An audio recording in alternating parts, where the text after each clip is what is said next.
The sound echoed through the crowded hallway of Westbrook Academy like a thunderclap. Every student within 50 feet froze mid-step, conversations dying on their lips as they witnessed something that would become legendary in the school's history. Maya Johnson, a 17-year-old senior with braids that cascaded past her shoulders and fire blazing in her dark brown eyes, had just slapped Jae-won Park across the face with enough force to make his head snap sideways. The heir to Park Industries, one of the largest tech conglomerates in Asia, stood there in stunned silence, his hand slowly rising to touch his reddening cheek. No one had ever dared to touch him, let alone strike him. Not the jealous boys who envied his wealth, not the teachers who feared his family's influence, and certainly not any girl who had ever crossed his path. But Maya Johnson was not just any girl. She stood there, chest heaving, tears threatening to spill from her eyes but refusing to fall. Her voice trembled with rage as she spoke words that would set everything in motion. You think you can just destroy people's lives because you have money? You think the world belongs to you? Jae-won's piercing gaze locked onto hers, and for a moment, something flickered behind his cold exterior. Was it anger? Surprise? Or something else entirely? If you're new here, hit that subscribe button right now because this story is about to take you on a journey you won't forget. Drop a like if you're ready to see what happens next, and comment below what you think Jae-won is going to do after getting slapped in front of the entire school. Now, to understand how Maya Johnson ended up slapping the most powerful student at Westbrook Academy, we need to go back exactly 1 week. Maya had transferred to Westbrook Academy at the beginning of senior year, not because her family could afford the prestigious private school, but because she had earned a full academic scholarship. She was brilliant, driven, and determined to be the first person in her family to attend an Ivy League university. Her mother, Patricia Johnson, worked double shifts as a nurse at the local hospital. Her father had passed away when Maya was 12, leaving behind nothing but memories and a mountain of medical debt. Maya had grown up understanding that nothing in life came free, and that everything worth having required sacrifice. Westbrook Academy was a different world. Students drove cars that cost more than Maya's house. They wore designer clothes, took private jets for weekend getaways, and spoke about their summer homes in the Hamptons like it was the most normal thing in the world. Maya didn't fit in, and she knew it. But she didn't care. She was there for one reason only, to secure her future. On her third day at Westbrook, she met Destiny Williams, another scholarship student who had been navigating the treacherous social waters of the academy for 3 years. Rule number 1, Destiny had told her as they sat in the cafeteria, stay away from the Elite Four. Maya had raised an eyebrow. The Elite Four? What is this, a video game? Destiny had laughed, but there was no humor in her eyes. I wish. The Elite Four are the untouchables. Their families basically own this school. Cross them, and your life becomes a living nightmare. She had pointed discreetly across the cafeteria to a table near the windows where 4 students sat, commanding attention without even trying. The blonde one is Madison Sterling. Her family owns Sterling Media.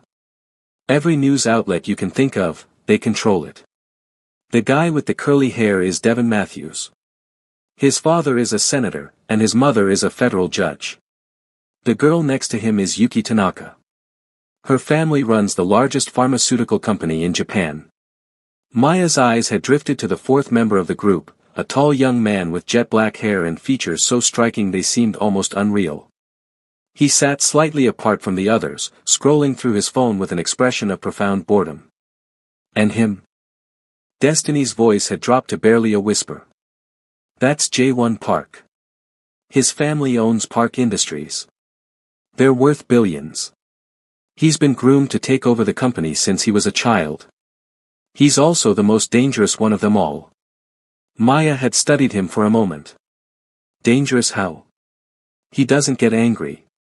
He doesn't make threats. He just destroys people. Quietly, efficiently, completely. Last year, a student named Marcus tried to expose some of the Elite Four's secrets to the school newspaper. Within a week, Marcus's father lost his job, their house went into foreclosure, and Marcus transferred to public school. No one could prove Jae-won did anything, but everyone knew. Maya had felt a chill run down her spine, but she had also felt something else. Defiance. "I have no intention of crossing any of them," she had said. "I'm just here to study." Destiny had nodded. "Smart. Keep your head down, get your degree, and get out. That's the survival strategy." For the first few weeks, Maya followed that strategy perfectly. She attended her classes, earned perfect grades, and avoided the social politics of Westbrook Academy like the plague.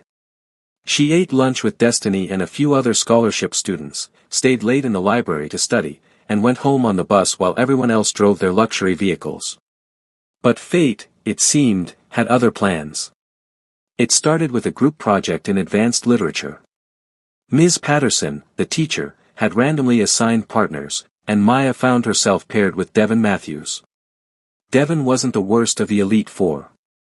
He could be charming when he wanted to be, and he seemed to genuinely enjoy intellectual discussions. For the first few sessions, things went smoothly. They analyzed their assigned novel, divided the work fairly, and Maya began to think that maybe the Elite Four weren't as bad as Destiny had warned.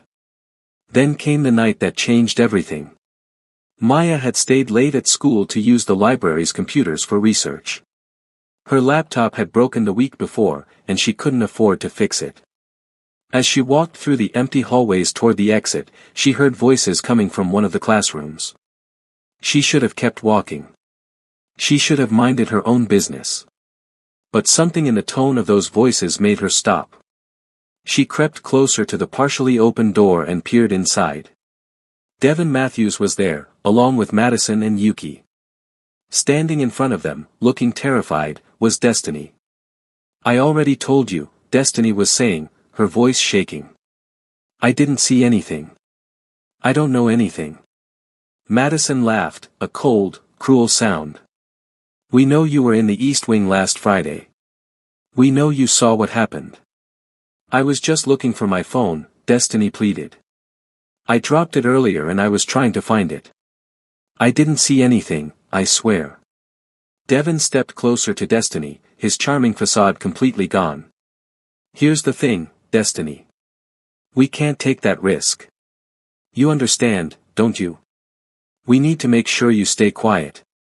Maya's blood ran cold. What had Destiny witnessed?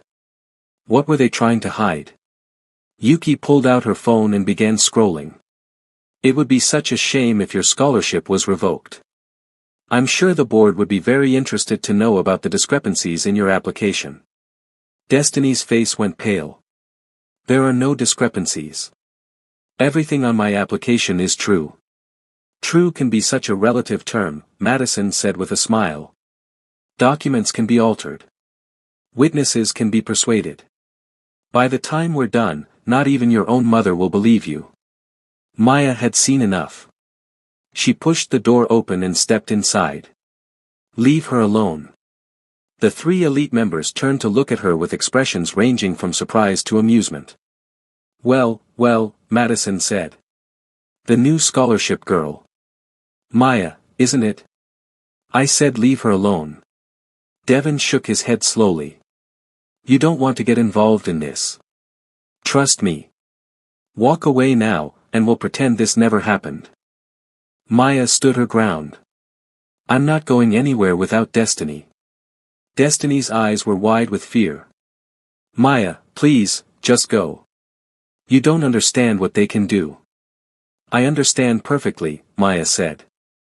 "I understand that they're bullies who use their money and influence to terrorize people who can't fight back. But I'm not afraid of them."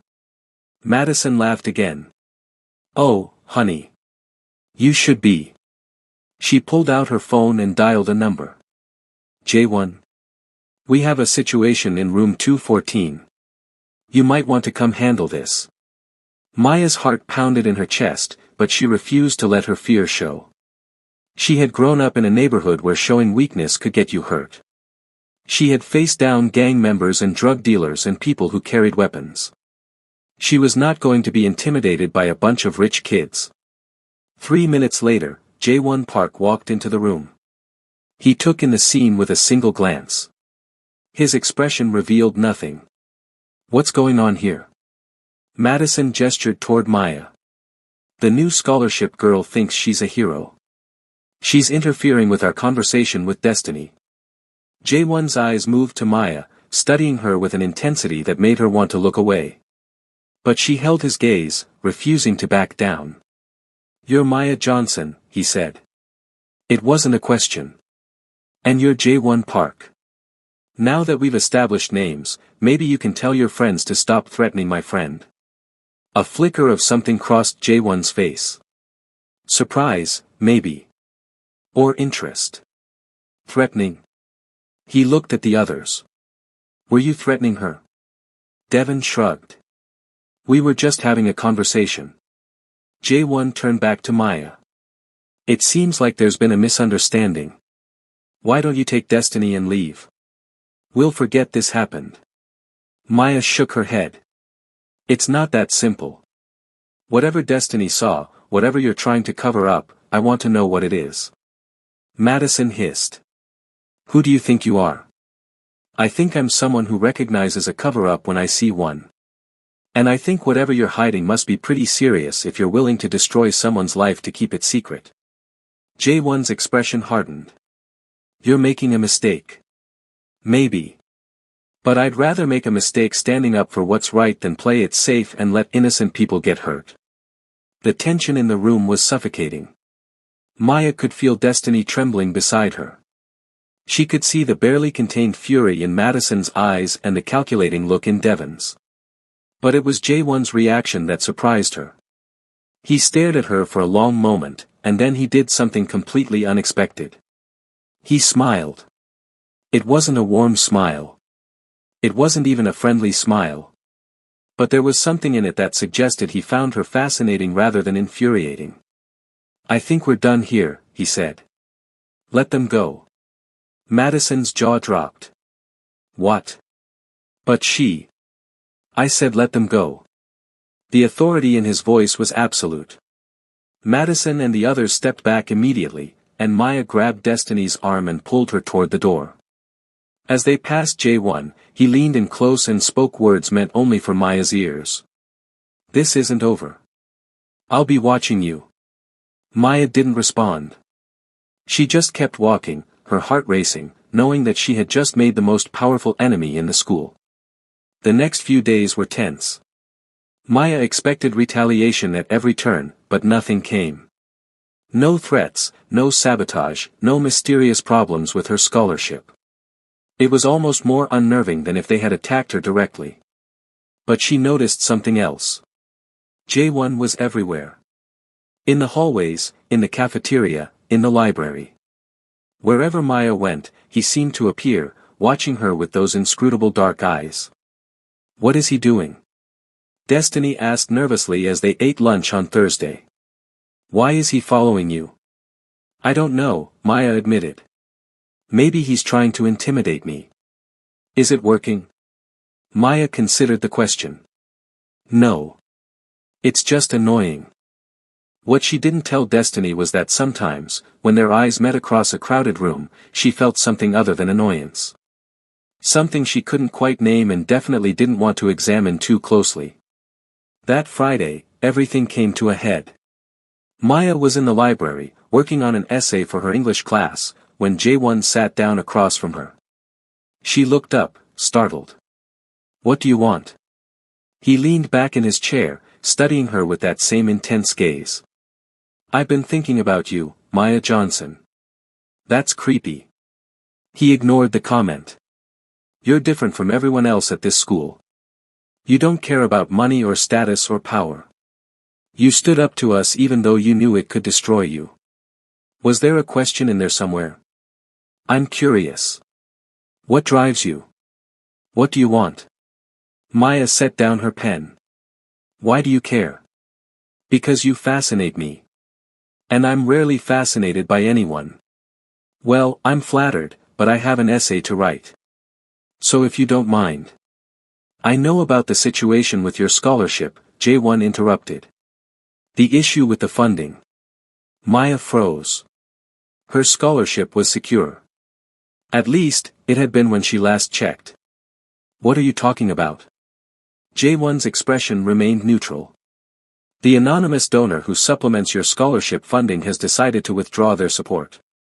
Starting next semester, you'll be responsible for an additional $15,000 in tuition that you can't possibly afford. Maya's blood went cold. You're the anonymous donor. He didn't confirm or deny it. The withdrawal of funds has nothing to do with our recent interaction. It's simply a business decision. Liar. Maya's voice was shaking now. This is retaliation. This is you punishing me for standing up to your friends.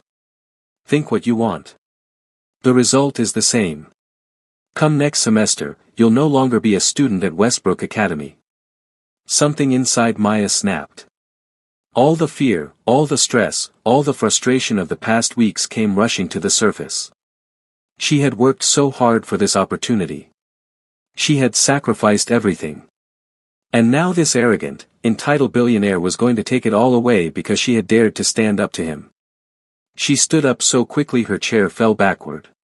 And before she could stop herself, before she could think about the consequences, she slapped him. The sound echoed through the library. Students looked up from their books, eyes wide with shock. And now we're back to where we started. J1 stood there, his hand on his cheek, staring at Maya with an expression she couldn't read. The moment stretched out, unbearably tense. Then, incredibly, he laughed.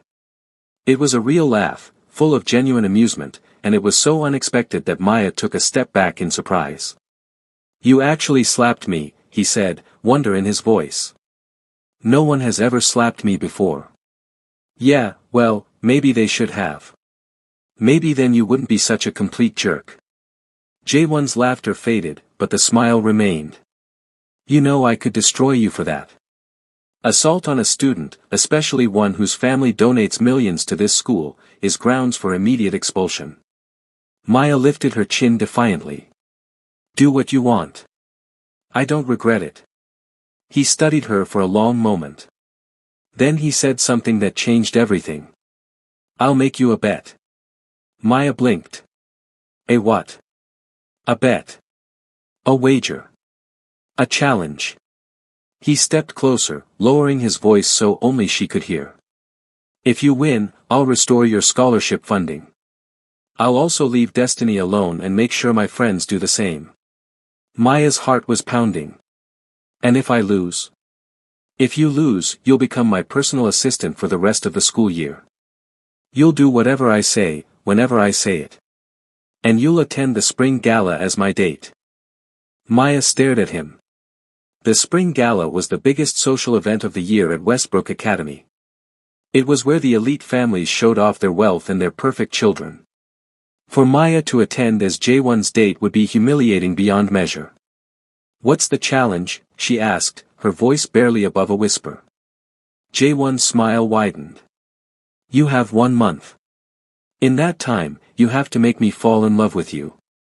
Maya's jaw dropped. Excuse me. You heard me. 1 month. If you can make me fall in love with you, genuinely fall in love, you win. If not, you lose. That's insane. That's not a bet, that's manipulation. Maybe. But it's the only offer on the table. Take it or leave it. Maya's mind raced. This was ridiculous. Impossible. She couldn't make someone fall in love with her, especially not someone like J1 Park. And even if she could, why would she want to? But her scholarship. Her future. Everything she had worked for. How would we even know if you fell in love with me? She demanded. You could just lie and say you didn't. I don't lie, J1 said simply. When the month is over, you'll know. And so will I. Maya took a deep breath. Every instinct told her to walk away, to find another way. But there was no other way. Without that scholarship funding, her dreams were dead. Fine, she said. I accept your bet. J1 extended his hand. Then we have a deal. Maya shook it, and the moment their hands touched, she felt a jolt of electricity run through her. She pulled back quickly, disturbed by the sensation. The month starts now, J1 said. Good luck, Maya Johnson. You're going to need it. He walked away, leaving Maya standing in the middle of the library, wondering what she had just gotten herself into.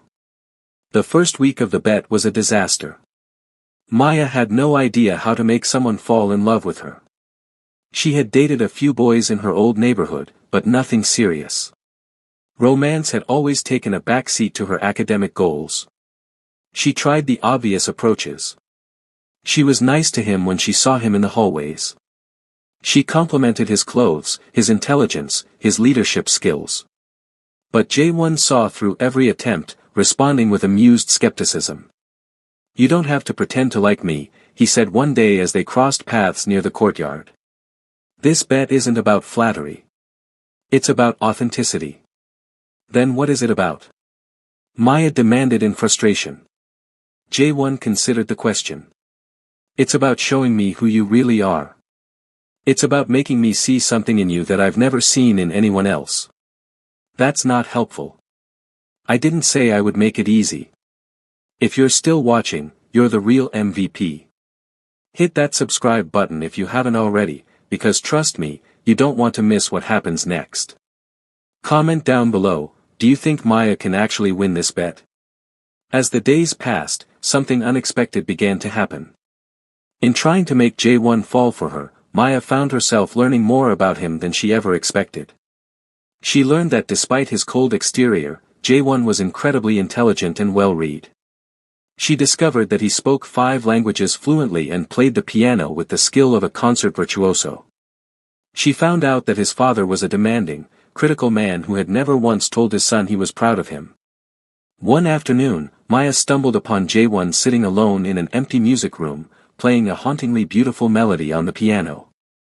She stood in the doorway, listening, transfixed by the emotion pouring from his fingers. When he finished, she spoke before she could stop herself. That was beautiful.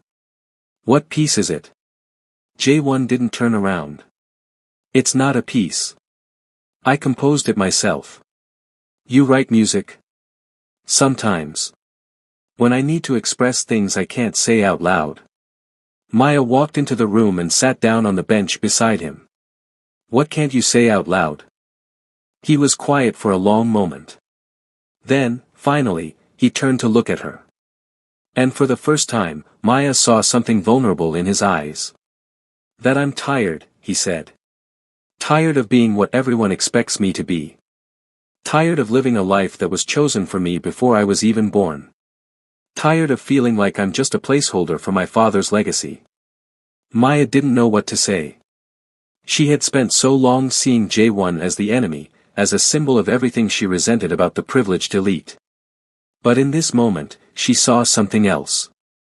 She saw a boy just as trapped by his circumstances as she was by hers. I understand, she said quietly. Maybe not exactly, but I understand what it's like to feel like your whole life has been decided for you. Jae-won studied her face. Your scholarship. The pressure to succeed. My mother works herself to the bone so I can have a better life. If I fail, I'm not just disappointing myself. I'm wasting every sacrifice she's ever made. That's a heavy burden. So is yours. They sat in silence for a moment, an unexpected connection forming between them. Then Jae-won did something that surprised them both. He placed his hands back on the piano keys and began to play again. I'll teach you, he said. If you want. Maya smiled despite herself. I've never played an instrument in my life. Then it's time you started. Over the next 2 weeks, everything changed. Jae-won began teaching Maya piano during their lunch breaks. What started as awkward lessons became something else entirely. They talked about their dreams, their fears, their hopes for the future. They debated literature and philosophy and the meaning of success. Maya discovered that beneath Jae-won's cold facade was a deeply thoughtful young man who questioned everything about the world he had been born into. He wasn't happy with his family's business practices. He wanted to use his wealth to actually help people, not just accumulate more power. And Jae-won discovered something too. He found himself looking forward to seeing Maya every day. He found himself thinking about her when they were apart. He found himself smiling at things she said, genuinely smiling, in a way he hadn't smiled in years. "You're changing," Madison observed during one of their Elite Four meetings. "What's going on with you and that scholarship girl?" "Nothing," J1 said automatically. But it wasn't nothing. And he knew it. The problem was, Maya was changing too. The bet had been about making J1 fall for her. But somewhere along the way, she had started falling for him. She tried to fight it. She reminded herself of who he was, what he represented, how he had threatened her future. But every time he laughed at one of her jokes, every time their fingers brushed during piano lessons, every time he looked at her with those intense dark eyes, she felt her resolve weakening. "This is bad," she told Destiny during one of their late-night phone calls. "This is really, really bad." "You're falling for him," Destiny said, not a question. "I can't be. He's the enemy." "Is he though? From what you've told me, he's not the monster we thought he was." Maya groaned. "That's what makes it so confusing. I don't know what's real anymore." With 1 week left in the bet, crisis struck.